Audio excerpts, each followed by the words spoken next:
کہ اپنا یہ قاتل آپ نے جا جتنی کرنے کے مثالیں دی ہیں لیے ڈاکٹر صاحبہ ہر بالکل صحیح شخص دی جو ہیں ہے اور آپ وہ تبدیلی اس کا وعدہ کر کے آئے تھے یہی کام کر رہے ہیں ڈاکٹر صاحب آپ نے جتنی مثالیں دی ہیں بالکل ٹھیک دی ہیں جس کے پاس ایک مائک آ گیا ہے یا اس کے پاس قلم کا ہتھیار ہے ڈاکٹر صاحبہ یہی ہوتا تھا الیکشن سے پہلے آپ لوگ میڈیا کا شکریہ ادا کرتے تھے حکومت کی طرف رہے ڈاکٹر صاحبہ الیکشن سے پہلے آپ لوگ میڈیا کا شکریہ ادا کرتے تھے اب میڈیا کو مافیا بنا دیا ہے آپ نے اور جتنے مافیا ہیں ان کو کلین چٹ دے دیا آپ لوگوں نے ایسے ہی ہوتا تھا کہ آپ جس مقصد کے لیے گئے تھے جس مقصد کے لیے آپ نے وہ سوال میں کر لیتا ہوں رانا ثناء اللہ صاحب ہمارے ساتھ موجود ہیں ادھورا کیوں ہے میں آپ دونوں کا بالکل کراس نہیں کرانا چاہ رہا تھا کیونکہ اس پروگرام کا فارمیٹ نہیں ہے مگر آپ موجود ہیں میں رانا ثناء اللہ صاحب سے پوچھ لیتا ہوں رانا صاحب باقاعدہ طور پر آپ میری بات ختم کر کے اس کے بعد آپ رانا صاحب سے پوچھیں چلیں آپ جس تو سے پوری طرح مرضی ہی ڈکٹیٹ پوچھیں کرنے لگی اس ہیں کے بعد میٹنگ ہے جب آپ سامنا بھی نہیں کرنے والی ہیں آپ تو پوری طرح ڈکٹیٹ کرنے لگی ہیں مگر کل سے 3 پریس کانفرنس کیجئے گا بہت شکریہ بہت شکریہ ڈاکٹر فردوس حاجی کے صاحبہ بہت شکریہ رانا ثناء اللہ صاحب تمہارا سامنا کرنے سے نہیں ڈر رہی تو میں نے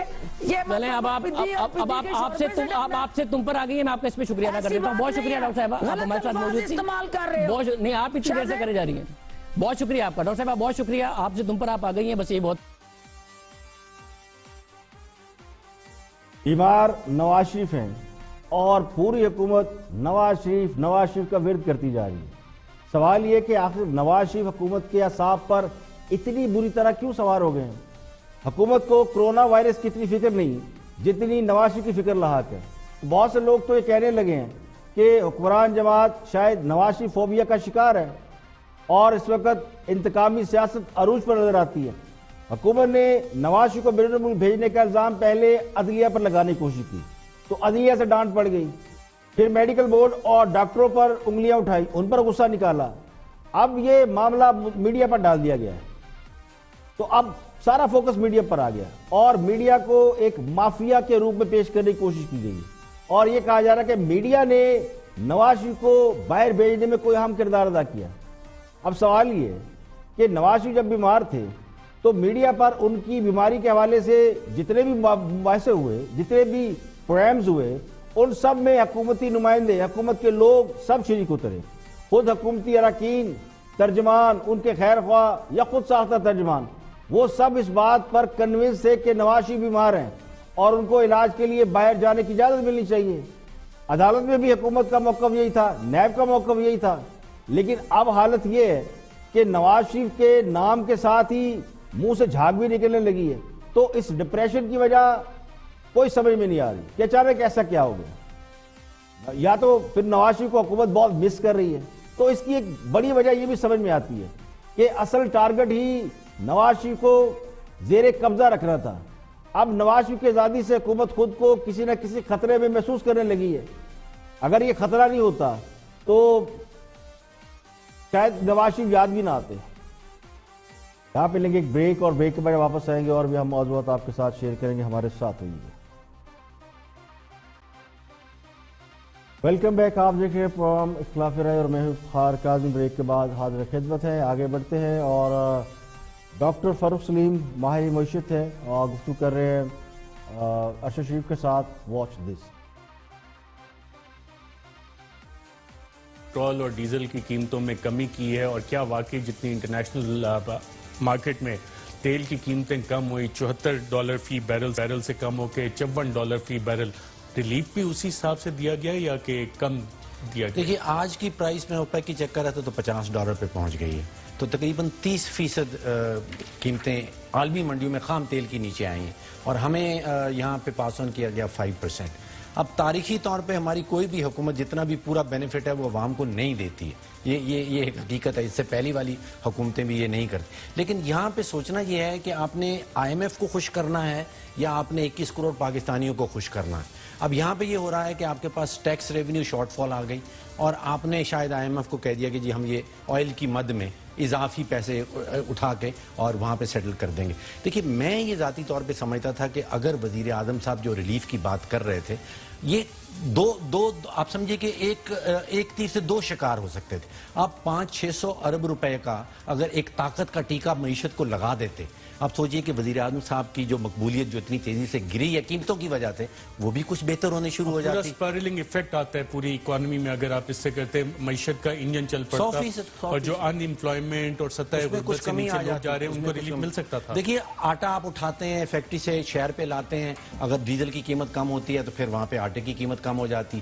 چینی کی قیمت کم ہو جاتی. آپ سبزیاں اٹھاتے ہیں فارم سے شہر تک لے کے آتے ہیں, اگر 127 روپے کا ڈیزل ہے اور وزیر اعظم صاحب 100 روپے میں کر دیں تو پھر آپ کی سبزیوں میں وہ والا کمپوننٹ کم ہو جائے. تو ایک آئیڈیا کچھ حکومتی وزراء بھی وزیر اعظم کو دے رہے تھے کہ جتنی سبسڈی ہم جتنے ریلیف ہم BISP میں دے رہے ہیں, 200 بلین اگر پیٹرول کی قیمتوں میں ڈال دیں گے تو اللہ کی طرف سے انہیں تحفہ آ گیا ہے, تو یہ کر سکتے تھے اس پہ, لیکن کیا نہیں. دیکھیے 200 ارب کا پیٹرولیم لیوی انہوں نے پہلے ایسٹیمیٹ کیا تھا, وہ لے گئے ہیں 300 ارب پہ, جس کا مطلب یہ ہے کہ یہ ایک منی بجٹ آپ کے سامنے آیا. اس کو نام ہم منی بجٹ کا نہیں دے رہے, لیکن آپ کے اور میرے اوپر تقریباً 84 ارب روپے کے اضافی ٹیکسز جو ہیں پیٹرول کی مد میں لے لیے گئے. اب وہ یہ دیز آر ریگریسو ٹیکسز. اس کا مطلب یہ ہے کہ جیسے جیسے آپ کی انکم گرتی جاتی ہے آپ کے اوپر ٹیکس کا بوجھ جو ہے وہ بڑھتا چلا جا رہا ہے. تو یہاں پہ تو وہ ریورس رابن ہوڈ, ہم چھوٹے تھے رابن ہوڈ کی کہانی سنتے تھے کہ وہ امیروں سے پیسہ لے کے غریبوں پہ بانٹتا ہے, تو یہاں حکومت کیا کر رہی ہے کہ غریبوں سے پیسہ لے کے تو امیروں کی جیب میں ڈال رہی. تو یہ ریگریسو ٹیکس نہیں ہونا. دیکھیے سرکاری اعداد و شمار کے مطابق پیٹرول پر 35%, ڈیزل پر 42%, لائٹ ڈیزل آئل پر 21% اور مٹی کے تیل پر 28% ٹیکس لیا جا رہا ہے. اور یہ ٹیکس پیٹرولیم لیوی, GST اور کسٹم ڈیوٹی کی مد میں وصول کیا جا رہا ہے. تو پیٹرولیم مصنوعات کی قیمتوں میں جو اضافہ ہے وہ مہنگائی کی سب سے بڑی وجہ قرار دیا جاتا ہے. یعنی جو ٹرانسپورٹیشن ہوتی ہے, اشیاء کی نقل و حمل کے لیے جو گاڑیاں, بڑی ٹرانسپورٹ جو استعمال ہوتی ہے, ان میں ڈیزل سر فہرست ہے, اور سب سے زیادہ ٹیکس یعنی 42% ڈیزل میں وصول کیا جا رہا ہے. یعنی ڈیزل کی قیمت اس وقت 122-23 روپے ہے, تو اس میں سے 51 روپے یا 52 روپے ٹیکس کی صورت میں وصول کیے جا رہے ہیں. پیٹرول میں سے 39 روپے حکومتی خزانے میں جا رہے ہیں. تو عالمی منڈی میں پیٹرول کی فی بیرل قیمتوں میں $20 سے $25 کمی ہوئی ہے, لیکن عوام کو جو ریلیف دیا گیا ہے وہ آٹے میں نمک برابر ہے. تو حکومت سب سے زیادہ انڈائریکٹ ٹیکس پیٹرولیم مصنوعات سے حاصل کرتی ہے. تو پیٹرولیم مصنوعات کی قیمتوں میں اضافے کا اثر ہر چیز پر پڑتا ہے. یہ ہمارے معاشرے میں خاص کر جب پیٹرول ویریٹ کرتا ہے وہاں پر یہ ایک نفسیاتی بینچ مارک کی حیثیت اختیار کر چکا ہے. ایسی اشیاء جن کا پیٹرولیم مصنوعات سے کوئی تعلق ہی نہیں ہے ان کی بھی قیمتیں بڑھ جاتی ہیں.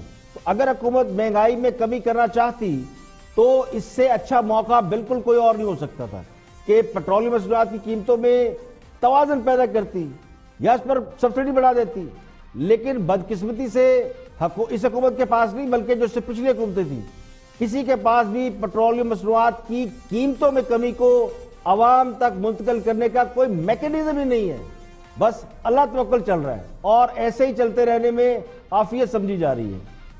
اور خان صاحب نے کہا تھا کہ پاکستان میں 12 موسم ہوتے ہیں اور بڑی دیر سے تلاش جاری تھی کہ وہ 12 موسم کون سے ہیں. تو ان کی ایک رہنما ہے PTI کی شوزیب کمل, انہوں نے انکشاف کیا کہ 12 موسم کون سے ہیں. تو آپ بھی دیکھیے 12 موسم کون سے ہیں. دیکھیں جی, پہلے تو یہ پنجاب کی ہماری ممبر بیٹھی ہوئی ہیں, ان کو شاید 12 موسموں کا پتہ نہیں ہے. میں آدھے منٹ میں ذرا پڑھ کے بتا دیتی ہوں. چیت, وساخ, جیٹھ, ہاڑ, ساون, بھادو, اسو, کاتک, مگر, پو, ماہ اور پھگن, پورے 12 ہیں اور انگریزی میں بھی اتنے ہی بنتے ہیں.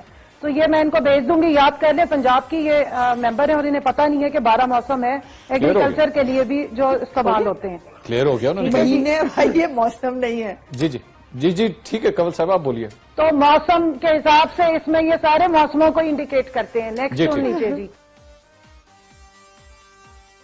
تو خان صاحب اور ان کے ساتھیوں کو 12 موسم دریافت کرنے پر کم از کم 21 توپوں کی سلامی تو دینا بنتی ہے.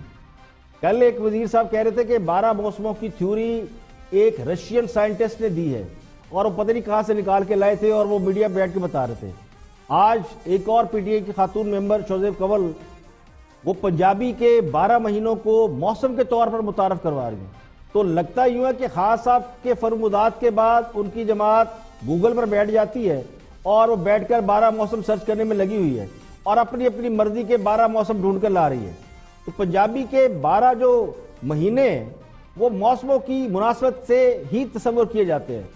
ان مہینوں کی تاریخ بڑی پرانی ہے. ان مہینوں کو تغیراتی اور موسمی تبدیلیوں کے طور پر علامتی خیال کیا جاتا ہے. اور سب سے اہم بات یہ کہ یہ 12 مہینے یعنی یہ جو 12 مہینے ہوتے ہیں اسو، کتا، ہاڑ، وساخ، اس طرح کے جو مہینے ہیں ان کا تعلق پنجاب کے دیہی علاقوں سے ہے. پاکستان کے دیگر صوبوں میں اس کا کوئی تعلق نہیں ہے. تو پورے ملک میں جو موسم ہے وہ 4 ہی ہیں. تو اس وقت بھی اگر اسو، کتا، مگر، پو وغیرہ یہ پنجاب کے دیسی علاقوں میں کنسیڈر ضرور کیے جاتے ہیں، لیکن اب یہ پرانی بات ہو گئی. تو لاجیکلی یہ بات درست نہیں ہے. اور خان صاحب نے جو 12 موسم گنوائے ہیں، اگر پنجابی زبان کے ان مہینوں کو جو موسموں سے تشبیہ دی جا سکتی ہے تو پھر اور بھی بڑے موسم ہیں. سیاسی موسم ہے، وعدوں کا موسم ہے، دعووں کا موسم ہے، بھڑکوں کا موسم ہے. ایک موسم انڈوں، کٹوں اور بچوں کا بھی آیا تھا. پھر ڈیل اور مفاہمت کا موسم بڑے لمبا عرصہ چلا، اور پچھلے سال کے اینڈ میں لانگ مارچ اور دعووں کا موسم چل رہا تھا. تو سب سے اچھا موسم تو ابھی حال ہی میں گیا جس میں وہ ٹیکے دریافت ہوئے جن کے لگنے سے حوریں نظر آتی ہیں. تو سب کی مرضی ہے، جتنے چاہے موسم بنا لیں. اب آگے بڑھتے ہیں اور سیریس نوٹ اکانومی پہ بات کر رہے ہیں ڈاکٹر وقار مسعود کامران خان کے ساتھ. کامران خان بڑی کوشش کر رہے ہیں کہ معیشت کا مثبت پہلو دکھایا جائے، وچ از گڈ سائن، اور میں سمجھتا ہوں کہ ایک اچھی ایفرٹ وہ کرتے ہیں، لیکن حقائق جو ہے ان کو بدلا نہیں جا سکتا. تو ان کے ایک معزز مہمان موجودہ صورتحال پہ اکانومی کے اوپر اور بات کر رہے ہیں. دیکھتے ہیں ڈاکٹر وقار مسعود کیا کہتے ہیں. کیونکہ یہ ہماری معیشت کے لیے ایک، جیسے کہ پہلے بھی عرض کیا گیا، آپ بھی کئی بار کہہ چکے، یہ ٹرننگ پوائنٹ ہوگا. اب تو شاید IMF کو بھی کسی صورت میں اعتراض نہ ہو. میری نظر میں معیشت کی بحالی کی قسط اول جو ہے وہ سود کی شرح کے اندر کمی ہے. جس دن یہ فیصلہ ہوگا، اور خصوصاً کیونکہ اس میں تھوڑی سی تشدد کا ایک پہلو نکل آیا اس بات پہ کھڑے ہو جانے کا کہ جولائی سے لے کر اب فروری بھی ختم ہو گیا اور اب مارچ شروع ہو گیا، یعنی کہ 8 مہینے آپ نے اس شرح کو قائم رکھا ہے. یہ بڑے حوصلے کی بات ہے. جس نے بھی بہرحال یہ فیصلہ کیا اور وہ قائم رہا اس کے اوپر، گو کہ اتنی سخت مخالفت تھی ہر جانب سے. تو چلیں اب اس وقت اس پس منظر میں تو خصوصاً اس کے بڑے مثبت اثرات ہوں گے. چھوٹا سا بھی کچھ ہو جائے، میری نظر میں تو ہم پہلے بھی بتا چکے ہیں آپ کے ہاں پروگرام میں، اور ہم سے بڑے بہترین معاشی ماہرین آ چکے ہیں، وہ کہتے ہیں کہ 10% سے نیچے ہونا چاہیے اس کو. تو چلیں جی، آپ اپنی خواہش کے تحت 13.25 سے 12.25 وغیرہ تو کم از کم لے کر آئیں، تاکہ مطلب جو ہے یہ دیکھیں اس وقت SME سیکٹر آپ کا پٹا پڑا ہے. آپ دیکھ لیں، یہ کچھ کہنے کی بات نہیں ہے. یعنی یہ میرے پاس تو اینیکڈوٹل ایویڈنس ہوگا، اس کے نمبر نہیں چھپتے. آپ نے 172 ارب روپے کا پرائیویٹ سیکٹر کو کریڈٹ دیا ہے 8 مہینوں کے اندر، جبکہ اسی دورانیے کے اندر پچھلے سال یہ 587 ارب روپے تھا. یعنی کتنا آپ جسے کہتے ہیں گلا گھونٹیں گے. بہت امپورٹنٹ پوائنٹ ڈاکٹر صاحب کہہ رہے ہیں کہ یہ انٹرسٹ ریٹ، دیکھیں معیشت کا جو معاملہ ہے وہ اس کی نٹی گریڈی میں جائے بغیر جو اس کا آسان سا فارمولا ہے، موٹی موٹی بات ہے کہ معیشت کا پہیہ چلانے کا جو سب سے سادہ نسخہ ہے، جو سب کو پتا ہے کہ اگر لوگوں کے پاس آمدنی ہوگی تو وہ خرچ بھی کریں گے. یعنی پیسہ ہوگا تو خرچ ہوگا، اگر پیسہ نہیں تو خرچ کہاں سے کریں گے؟ اور اگر پیسہ ہے تو پھر اس سے زیادہ کمانے کے لیے وہ کاروبار کریں گے، انویسٹ کریں گے. جب انویسٹمنٹ کرتے ہیں تو روزگار پیدا ہوتا ہے. جب کرنسی یعنی روپیہ زیر گردش رہتا ہے، میری جیب سے دوسرے کی جیب میں، دوسرے سے تیسرے کی جیب میں، تو پھر معیشت کا پہیہ تیزی سے گھومتا ہے. اور جب پیسہ جیب میں ہو تو مہنگائی بھی محسوس نہیں ہوتی. لیکن اگر آمدنی کم ہو، یعنی آپ کی بائنگ پاور ہی نہ ہو، تو پھر لوگ خرید و فروخت کم کر دیتے ہیں. خرید و فروخت جو ہے وہ بالکل گر جاتی ہے. جب خرید و فروخت ہی نہیں ہوتی تو پھر بزنس، کاروبار، دکانیں یہ سب نقصان میں چلے جاتے ہیں، بند بھی ہونے لگتے ہیں. لوگوں کو نوکریوں سے فائر کیا جاتا ہے. لوگ سوچتے ہیں 10 ملازموں کی جگہ 1 ملازم سے کام چلایا جائے. تو اب جو اصل سوال ہے وہ یہ کہ لوگوں کی آمدنی میں اضافہ کیسے ہو. یہ کام ہے حکومتوں کے سوچنے کا کہ لوگوں کی بائنگ پاور کیسے بڑھے، ان کی آمدنی میں اضافہ کیسے ہو. جو سب سے بڑا ظلم کاروباری طبقے کے ساتھ ہوا ہے وہ بینکوں کی جو شرح سود ہے، انٹرسٹ ریٹ، وہ بہت ہائی ہو گیا ہے. یعنی جو لوگ کاروبار کرتے تھے، کاروباری لوگ سب بینکوں سے لین دین کرتے ہیں، کوئی اپنی جیب سے پورے کا پورا سرمایہ بالکل نہیں خرچ کرتا، تو کچھ اپنا سرمایہ ہوتا ہے، کچھ بینکوں سے لیا جاتا ہے۔ اب لوگ کاروبار کے لیے بینکوں سے قرض نہیں لے رہے کیونکہ انٹرسٹ ریٹ اتنا زیادہ ہے۔ گھر بنانے کے لیے لوگ قرض لیتے تھے، گھر بن نہیں رہے، قرض لیا نہیں جا رہا۔ گاڑیوں کے لیے لوگ قرض لیتے تھے، لون لیتے تھے، وہ بھی نہیں لیا جا رہا۔ تو یہ سارا اس وجہ سے ہے کہ اسٹیٹ بینک کی شرح سود بہت ہائی ہے۔ تو اگر اسٹیٹ بینک کی شرح سود آج 12.25% بھی ہمارے بارے میں نہیں آ رہی، ہم تو 13.25% پہ کھڑے ہیں، تو پھر اور وہ بھی لون کی صورت میں یہ 17-18% تک چلی جاتی ہے۔ یعنی اس وقت انٹرسٹ ریٹ 13.25 ہے اور یہ 17-18% جاتا ہے۔ اگر 1% آپ کم بھی کر دیں، بڑی چھلانگ مارے، تو بھی میرا نہیں خیال کہ کچھ اس میں بہتری آئے گی۔ جب تک بینکوں کی شرح سود 7-8% تک نہیں آتی، ویسے دنیا میں 2, 2.5, 3, 4 سے اوپر نہیں ہے، کوئی بڑی چھلانگ مارے 5% تک ہے، تو جب تک اس شرح تک آپ نہیں جاتے تو کوئی ڈراسٹک چینج نہیں آ سکتا۔ اب بھی اکانومی زیادہ تر ہنڈی، حوالے، رشوت اور کرپشن کے دم پہ چل رہی ہے، کاروبار کے دم پہ نہیں چل رہی۔ یہاں پہ لیں گے ایک بریک، اور بریک کے بعد جب واپس آئیں گے اور بھی ہم موضوعات آپ کے ساتھ شیئر کریں گے، ہمارے ساتھ رہیں گے۔ ویلکم بیک، آپ دیکھ رہے ہیں پروگرام اختلاف رائے۔ آگے بڑھتے ہیں اور وسیم بادامی گفتگو کر رہے ہیں کاشف عباسی کے ساتھ، دیکھتے ہیں ان کا موضوع سخن کیا ہے۔ Watch this. complete contradiction of what People's Party was saying earlier. Zardari صاحب کیا کچھ نہیں کہتے تھے، بلاول صاحب کیا کچھ نہیں کہتے تھے، تو یہ تو ایک بات فیکٹ ہے، تضاد ہے، اور ایسے بہت سارے تضادات پیپلز پارٹی کی اور نون کی پالیٹکس میں ہمیں بڑے واضح طور پہ نظر آتے ہیں۔ لیکن یہ ضرور ہے کہ ایک تاثر یہ ہے، اور اس تاثر کی بہرحال وجوہات ہیں، کہ میاں محمد نواز شریف نے کیا کرپشن نہیں کی ہوگی، یا کہ کرپشن کے حوالے ان کا دامن صاف ہے؟ نہیں، سوالات ہیں۔ کیا پیناما میں بہت سارے بنیادی ترین سوالات کا جواب نہیں دیا گیا؟ بالکل نہیں دیا گیا۔ بہت سارے کانٹرڈکشن نہیں تھے؟ بالکل تھے۔ لیکن کیا سزا اسی چیز کی ہے؟ یعنی کیا اگر نواز شریف صاحب کے باقی محاذوں پر بھی معاملات بالکل سیٹ ہوتے اور پھر نواز شریف صاحب اتنے ہی کرپٹ ہوتے، انہی سوالات کے جوابات نہیں ہوتے، اتنی زیادہ کانٹرڈکشن ہوتے، یہی قطری خط والا ڈرامے بازی ہوتی، کیا پھر بھی جیل میں جاتے اگر باقی محاذوں پر معاملات سیٹ ہوتے؟ تو میرا خیال ہے کہ نہیں، پھر شاید نواز شریف صاحب اس سب کے باوجود، اتنے ہی کرپٹ ہونے کے باوجود بھی وہ اس مشکل میں نہ پھنسے ہوتے جس میں پھنسے ہیں۔ سر آپ یہ کہہ رہے ہیں کہ اگر آپ کے معاملات کچھ طاقتوں کے ساتھ اس ملک میں سیٹ ہوں تو آپ جو مرضی کر لیں، آپ کو کوئی پکڑے گا نہیں۔ سو اس کا مطلب یہ نہیں کہ نظام ٹھیک کام کر رہے ہیں، اس کا مطلب نظام میں حکم یہ ہے کہ آپ جو مرضی کریں ایز لانگ ایز آپ کے معاملات ادھر سیٹ رہے۔ اگر آپ ادھر سیٹنگ اپنی ٹھیک رکھیں گے تو آپ کو اس ملک میں کوئی پریشانی نہیں ہے، لیکن اگر آپ ادھر سیٹ نہیں رکھیں گے معاملات، تو پھر آپ سے اگر پوچھا بھی جائے گا اور جو جواب آپ کو دینے چاہیے آپ کے پاس نہیں ہوں گے ان کا جواب، پھر بھی یہ کہا جائے گا دیکھیں زیادتی تو نواز شریف صاحب کے ساتھ ہو گئی، کیونکہ اگر آپ اپنے معاملات سیٹ رکھتے تو چوری اگر فرض کریں جس نے بھی کی ہے، چوری کر بھی لیتے تو بچ جاتے ہیں۔ یہ آرگومنٹ ہے پھر۔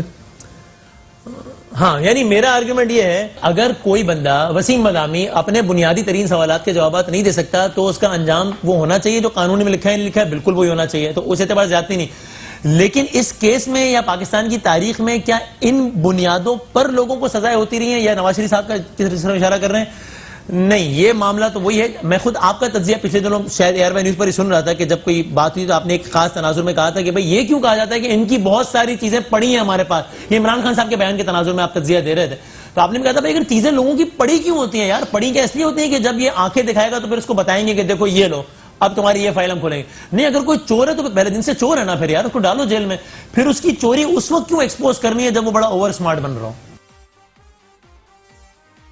دیکھیے، یہ تاثر نہیں ہے بلکہ کسی حد تک حقیقت بن چکی ہے۔ یعنی جیڑا بولے وہی کنڈا کھولے۔ جب سے نواز شریف کے ساتھ ایک پراسرار شخصیت کی ملاقات کی تصویریں آئی ہیں، ویڈیو بھی آئی تھی، اس وقت سے حکومت خاصی غصے میں نظر آتی ہے، اور شاید غصہ اس بات پہ ہے کہ نواز شریف پولیٹیکل طور پر ایکٹیو ہے، وہ سمجھ رہے سیاسی ملاقاتیں ہیں، اور شاید نواز شریف اتنے بیمار نہیں ہے کہ وہ خود کو سیاسی سرگرمیوں سے الگ رکھ سکیں۔ پاکستان میں جب نواز شریف تھے تو سیاسی سرگرمیوں میں حصہ نہیں لے رہے تھے، وہ نیب کی تحویل میں تھے، جیل میں تھے، تو حکومت سمجھتی تھی کہ وہ پولیٹیکل طور پر ایکٹیو نہیں ہے، لیکن بیرون ملک جانے کے بعد انہیں یہ لگ رہا ہے کہ وہ کوئی پولیٹیکل طور پر ایکٹیو ہے۔ لیکن یہاں ایک سوال پیدا ہوتا ہے کہ اگر آپ کسی بھی کرپٹ آدمی کو جو آپ کے نزدیک کرپٹ ہے اسے محض اس لیے چھوڑ دیں کہ وہ حکومت کی مخالفت نہ کرے، تو اس کو چھوڑنے والے ایماندار کیسے ہوگا؟ تو اصل مسئلہ یہی ہے کہ الزامات اور مقدمات کو سیاسی مقاصد کے لیے اور سیاسی مخالفین کو دبانے کے لیے استعمال کیا جاتا ہے. یہ ہماری بڑی لانگ ہسٹری ہے. آج اس میں کوئی تبدیلی نہیں آئی اور یہ کام صرف سیاستدانوں تک محدود نہیں ہے. اس حمام میں سارے ننگے ہیں. کیا لوگ اس ویڈیو سکینڈل کو بھول گئے ہیں؟ وہ جن صاحب کے بارے میں آیا تھا وہ کہتے تھے کہ ہواؤں کا رخ بدلنے والا ہے, تو ان کا اپنا رخ اس ویڈیو سکینڈل کے بعد بدل گیا. کیوں بدل گیا؟ اب اس میں کوئی حقیقت, کوئی ایسی چیز ہے جو سب کے سامنے نہ ہو. تو سیاستدان ہو, بزنس مین ہو اور میڈیا کے لوگ ہوں یا جتنی بھی کمیونٹیز ہیں, وہ سب اسی طرح کے لوگ ہیں. اور اگر مقصد صرف یہ ہو کہ مجرم کو یا چور کو کیفر کردار تک پہنچنا تو بات سمجھ میں آتی ہے, لیکن ایسا ہوتا نہیں ہے. اس میں صرف ایک انٹرسٹ ہوتا ہے. اگر وہ ہے تو ٹھیک ہے, اگر نہیں تو پھر آپ بالکل ہی غلط ہیں. اور آپ کو کچھ کرونا وائرس کے حوالے سے بتاتے ہیں. پاکستان میں کرونا وائرس کا 5واں کیس سامنے آ گیا. ڈاکٹر ظفر مرزا نے ٹویٹ کیا ہے کہ ملک میں 5ویں کرونا وائرس کے مریض کی تصدیق ہوئی ہے. یہ گلگت سے تعلق رکھنے والی ایک 45 سالہ خاتون ہے جن میں کرونا وائرس جو ہے وہ ان میں موجود پایا گیا ہے. تو قومی ادارہ صحت کو بھیجے گئے ٹیسٹ میں یہ بتایا گیا کہ خاتون کو وائرس ہے اور وہ مریضہ پیمز ہاسپٹل میں داخل ہے, لیکن مریضہ کی حالت خطرے سے باہر ہے اور اس کا بہترین علاج ہو رہا ہے. اس سے پہلے پاکستان میں کرونا وائرس کے تقریباً 4 کیس سامنے آئے ہوئے ہیں اور چاروں کے حوالے سے کہا جا رہا ہے کہ وہ ریکور کر رہے ہیں. 26 فروری کو پہلا کیس آیا تھا, پھر دوسرا کیس آیا ایک کراچی اور دوسرا اسلام آباد میں, جبکہ 29 فروری کو مزید 2 کیس سامنے آئے تھے. تو ان دونوں کیسز میں بھی کراچی اسلام آباد, یعنی جو 2 مریض کراچی سے ہیں 2 اسلام آباد سے ہیں. اب یہ پہلا مریض ہے جس کا تعلق گلگت سے جو ہے وہ نظر آیا. اس کے علاوہ اسلام آباد NDMA نے کرونا وائرس سے ممکنہ پھیلاؤ کی روک تھام کے لیے اسلام آباد میں ایک ہاسپٹل بنا دیا ہے جسے کیورنٹائن سینٹر کہا جاتا ہے. یہ 300 بستروں پر مشتمل ہے اور NDM کے ترجمان کے مطابق چین, ایران اور کرونا وائرس کے متاثرہ ممالک سے پاکستان آنے والے مسافروں کو اس جگہ پر 15 روز کے لیے عارضی طور پر رکھا جائے گا. یعنی ان ملکوں میں جہاں جہاں کرونا وائرس ہے وہاں سے لوگ آئیں گے تو ان کو یہاں رکھا جائے گا. ترجمان کا کہنا ہے کہ دنیا بھر میں کرونا وائرس کی وجہ سے پیدا ہونے والی ایمرجنسی کے تحت یہ کیورنٹائن سینٹر ایک ہفتے میں ہنگامی بنیادوں پر بنایا گیا ہے. ایک اور خبر سے آپ کو آگاہ کرتے ہیں کہ لاہور ہائی کورٹ نے شہباز شریف کو مستقل حاضری سے استثناء دینے کے خلاف نیب کی درخواست مسترد کر دی. لاہور ہائی کورٹ کے جسٹس علی باقر نجفی کی سربراہی میں 2 رکنی بینچ نے کیس کی سماعت کی. نیب کے وکیل نے موقف اختیار کیا کہ 17 جنوری کو احتساب عدالت نے شہباز شریف کو مستقل حاضری سے معافی دے دی. عدالت نے نیب وکیل سے استفسار کیا کہ کیا شہباز شریف کی عدم موجودگی سے ٹرائل رک گیا ہے. نیب وکیل نے کہا کہ حاضری معافی کی درخواست دینے کے لیے ملزم کا عدالت میں موجود ہونا ضروری ہے. شہباز شریف نے جب حاضری معافی کی درخواست دی تو وہ عدالت میں موجود نہیں تھے. ان کو علاج کے لیے حاضری سے معافی کی درخواست دی گئی تھی, لیکن اب ان کی اپائنٹمنٹ کی تاریخ بھی گزر چکی ہے. نیب نے عدالت سے درخواست کی کہ Lahore high court trial court کا شہباز شریف کو مستقل حاضری معافی دینے کا جو فیصلہ تھا اس سے کالعدم قرار دے اور ملزم کو ٹرائل جوائن کرنے کا حکم دے. لیکن عدالت نے نیب کی یہ درخواست مسترد کر دی اور شہباز شریف کو نوٹس جاری کرتے ہوئے ان سے 24 مارچ کو جواب طلب کر لیا. آج کے لیے اتنا ہی. کل پھر حاضر ہوں گے مزید خبروں, تبصروں, تجزیوں کے ساتھ. پروگرام اختلاف رائے سے افتخار کاظمی کو اجازت دیں. اپنا بہت بہت خیال رکھیں.